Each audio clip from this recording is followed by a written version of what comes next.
பொங்கலை ஒட்டி இலவச வேட்டை சிலை வழங்கப்பட்டதில் அமைச்சர் காந்தி ஊழலில் ஈடுபட்டிருப்பதாக கூறி ஆதாரத்தை வெளியிட்டிருக்கும் தமிழக பாஜக தலைவர் அண்ணாமலை நாளை லஞ்ச ஒழிப்பு துறையில் இது தொடர்பாக புகார் அளிக்கப்படும் என தெரிவித்திருக்கிறார்.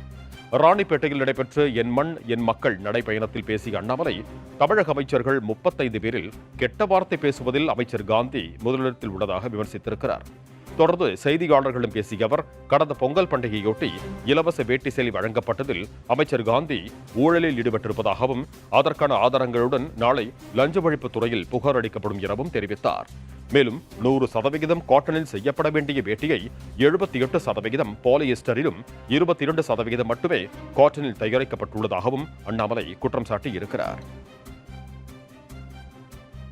தமிழக அரசு கொடுத்த வேட்டியை காந்தி அண்ணன் அவர்கள் என்ன கொள்முதல் பண்ணி மக்களுக்கு கொடுத்தாங்களோ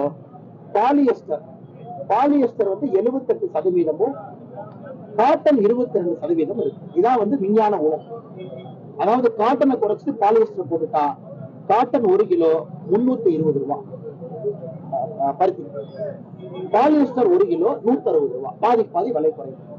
ஆனா பாலியஸ்டர் தூக்கி வேட்டியில போட்டு அதுவும் 10% 20% பிளெண்டிங் இல்ல, 78% பாலிஸ்டர் 22% பருத்தி.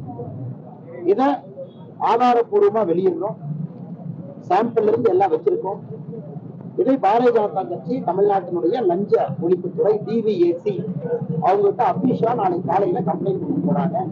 டெஸ்ட் ரிப்போர்ட், சாம்பிள், ரேட்டு எல்லாம் கூட.